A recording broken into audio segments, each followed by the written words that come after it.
Dieu t'a donné une mission, il t'a donné une parole. Et nous qui n'avons pas reçu l'appel, c'est la question qui m'a été posée. C'est de ça que nous allons parler aujourd'hui. Mais d'abord, générique.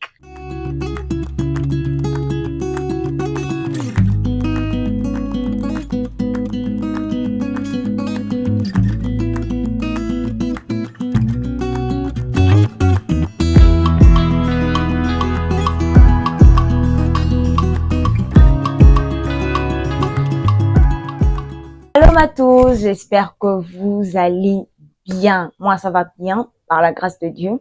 Je suis très ravie de vous accueillir à ma table aujourd'hui, encore, pour ce deuxième épisode de À ma table. Je suis Josiane Grace Okito, fils de Dieu et servante de Jésus-Christ. Le sujet que nous allons aborder aujourd'hui, c'est « Et si l'on n'a pas encore reçu sa mission ou si on n'a pas encore reçu l'appel de Dieu pour notre vie ?» Déjà, je suis une personne qui adhère à la thèse que personne n'est venu dans ce monde sans une quelconque mission. Nous tous tels que nous sommes sur Terre, nous tous tels que nous existons ici sur Terre, nous avons tous une mission quelconque que l'Éternel nous a conférée afin de pouvoir l'accomplir avant de pouvoir partir, afin de pouvoir quitter cette terre. C'est pas parce que tu ne connais pas encore ta mission, ce n'est pas parce que vous ne connaissez pas ce que vous devrez faire que vous n'avez pas un appel, une mission quelconque. Lorsque vous n'avez pas encore reçu votre appel, lorsque vous n'êtes pas encore entré en connaissance de ce que Dieu attend de vous, de ce que Dieu vous a appelé à faire, ce que Dieu vous a appelé à être, il y a une certaine manière que vous devriez vous comporter. Il y a une certaine manière que vous devriez être. Alors, quelles sont ces attitudes que nous devrions avoir lorsque nous n'avons pas encore reçu notre appel? Premièrement, il nous faudrait avoir de la patience. Lorsque nous remarquons que nos frères, que nos sœurs excellent, qu'ils se retrouvent, qu'ils font ce qu'ils voulaient faire depuis longtemps, lorsqu'ils se sont découverts, lorsqu'ils ont commencé à exceller, la chose qui nous vient en premier, c'est que moi aussi je voudrais faire ça. Moi aussi je voudrais être comme un tel. Je vois ma sœur qui a commencé à travailler. Elle commence à travailler dans une bonne boîte et elle gagne beaucoup d'argent. Elle est épanouie. Je vois un tel autre qui est marié, qui a maintenant un enfant. Je vois un tel autre qui a commencé à voyager. Je vois un tel autre qui a commencé à prêcher. Un tel autre a ouvert son entreprise, a commencé son entreprise, a ouvert sa boutique. Et lorsque nous voyons tout ça autour de nous, la première des choses que nous voulons, c'est moi aussi je veux. Moi aussi je veux commencer. Je n'ai pas de haine contre ces personnes, mais moi je voudrais aussi commencer. Mais la première des choses qu'il faudrait faire, c'est avoir de la patience. Frère Mardoché, sœur Justine, n'est pas toi. Tu ne peux pas marcher à leur rythme. Vous n'êtes pas eux, vous êtes vous et vous avez votre rythme. D'ailleurs, même si vous êtes jumeaux, même si ta sœur jumelle, même si ton frère jumeau, vous êtes nés le même jour, vous êtes nés à la même date, vous êtes sortis du même ventre, vous avez été dans le même ventre, mais il y a quelques secondes, quelques tierces d'écart, ce qui démontre même que vous n'êtes pas pareil. C'est même pas seulement en rapport avec nos proches, mais c'est aussi en rapport avec ce que vous voyez du monde. Vous voyez un tel star, lorsque vous lisez son histoire, elle a commencé sa carrière de chant à 20 ans. J'ai 20 ans, je sais chanter. Mais pourquoi je commence pas? Je pourrais commencer. Tout le monde aussi apprécie ma voix. Quand je chante, tout le monde est là et emporté par la mélodie qui sort de ma voix. Mais cette star, c'est pas toi. Cette star, c'est pas moi. La deuxième chose, c'est l'encouragement. Tu dois t'encourager. Encourage-toi. Tu dis, c'est vrai, un tel a fait, mais moi aussi je m'entends, moi aussi je vais arriver, je vais découvrir ma mission, moi aussi je veux faire ce que Dieu attend que je fasse. Il faut s'encourager. Il faut écouter Dieu t'encourager. Oui, parce que à certains moments, lorsque tu manques de patience, tu as tendance à devenir triste. Tu te dis, Seigneur, pourquoi pas moi? Pourquoi tout ce temps encore? Pourquoi? Mais l'Éternel dit, fortifie-toi, prends courage. Écoute l'Éternel te fortifier. Écoute l'Éternel t'encourager. Et toi aussi, lorsque tu te regardes dans ton miroir, encourage-toi. Josiane, tu es forte, tu es belle, tu as un bel avenir, tu as beaucoup de choses que Dieu attend que tu puisses faire. Même si tu connais pas encore ces choses, tu ne sais pas ce que tu vas faire, tu ne sais même pas à quoi Dieu t'attend. Mais tu sais, tu as une mission, tu as une mission que tu dois accomplir. Tu as des choses à faire. Alors Josiane, ne te décourage pas. Ne reste pas figé, ne reste pas statique. Tu as des choses à faire. Tu te parles comme ça devant ton miroir ou tu encourages ton frère. Il y a peut-être ton frère à côté de toi, ta sœur à côté de toi. Tu remarques qu'elle est découragée parce qu'elle n'arrive pas encore à parler en langue comme elle le voudrait. Elle n'arrive pas encore à prêcher ou à modérer comme elle le voudrait. Elle n'arrive pas encore à chanter comme elle le voudrait. Quand elle est triste, parle-la. Parle à ton frère, parle à ta sœur, encourage cette personne et qu'elle puisse tenir bon, qu'elle soit fortifiée et qu'elle puisse tenir bon. La troisième des choses qu'il faudrait faire, la troisième attitude qu'il faudrait avoir, c'est apprécier les autres et leurs accomplissements. Oui, il y a des personnes autour de nous qui ont commencé, qui ont eu l'ego de Dieu et ont commencé à faire certaines choses que l'Éternel veut qu'ils fassent. Comme je le disais tantôt, un tel autre a commencé son entreprise, un tel autre a ouvert sa boutique. Ne sois pas là, Seigneur, tu es là en train de dénigrer. C'est vrai que tu veux pas dénigrer, mais tu dénigres quand même. Tu ne veux pas avoir de la jalousie ni de l'envie, mais tu as quand même de l'envie. Mais ce qui est mieux, c'est d'encourager les autres, encourager leurs accomplissements.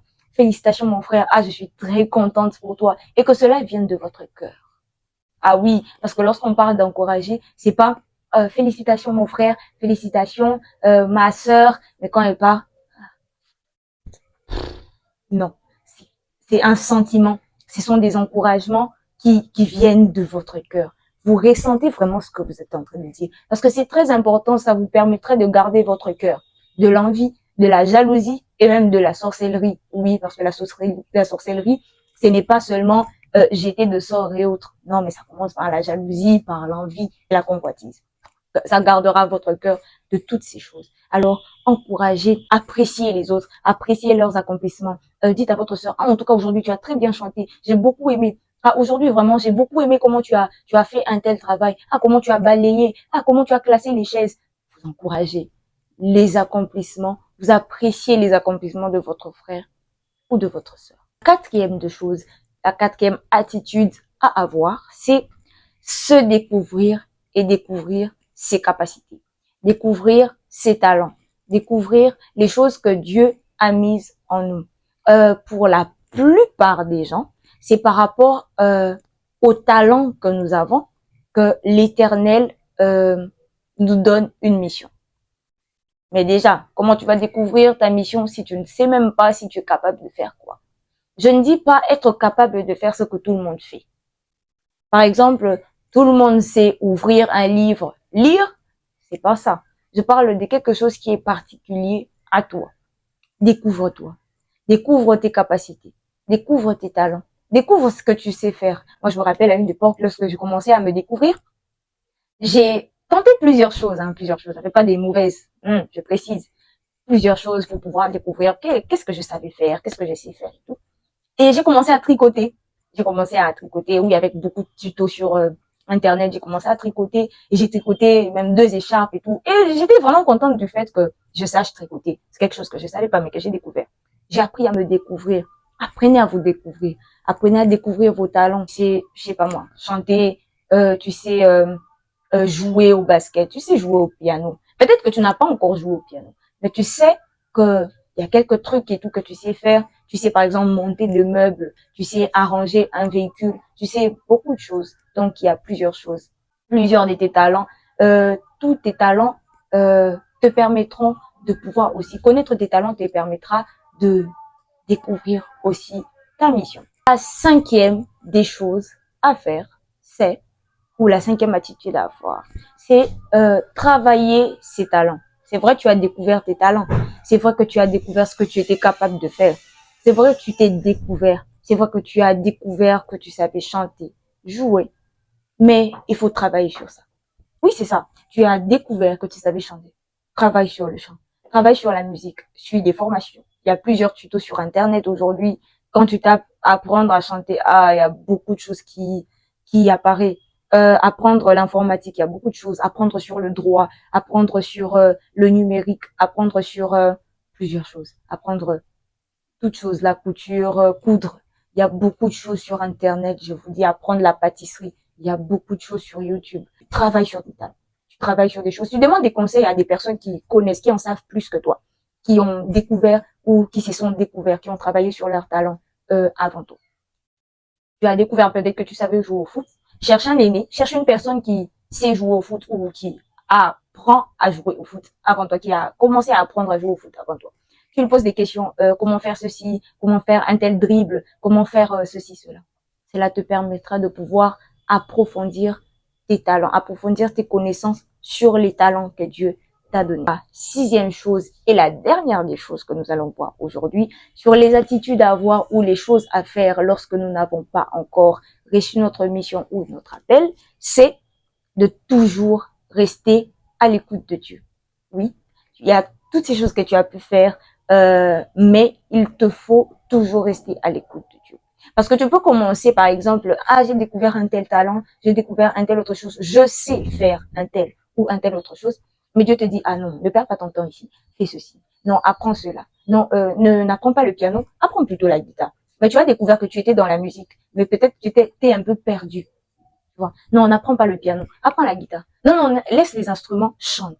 Non, non, ne chante pas, touche à la batterie. C'est comme ça que tu vas commencer, tu ne vas pas perdre du temps et tu vas faire ce que Dieu attend que tu fasses. Alors, reste à l'écoute de Dieu. Prends le temps de méditer, prends le temps de prier, prends le temps d'écouter la parole de Dieu par l'église. Écoute la prédication de la semaine, du dimanche. Écoute les prédications. Fais des partages bibliques avec tes frères et sœurs. Approfondis ta relation avec le Seigneur.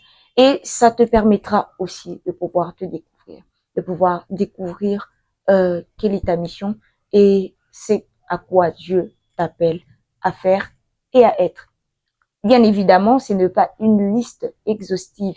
Il y a bien plus de choses à, peut-être, je dis peut-être, bien plus de choses encore à faire pour pouvoir découvrir sa mission. Mais cette liste ou ces points que j'ai cités sont des choses qui nous permettront de pouvoir attendre tranquillement et calmement, mais en travaillant l'appel de Dieu. Alors, j'espère que cela vous a béni énormément, que le Seigneur vous bénisse, que le Seigneur vous aide à pouvoir entendre sa voix, à pouvoir avoir les oreilles ouvertes pour pouvoir entendre lorsqu'il vous appelle. Qu'il soit toujours avec vous, qu'il soit toujours votre guide, qu'il soit toujours votre Seigneur, qu'il soit toujours votre maître, qu'il soit toujours votre sauveur. C'est ainsi que nous avons ainsi prié dans le nom de Jésus et nous disons Amen. Paix, grâce chez vous.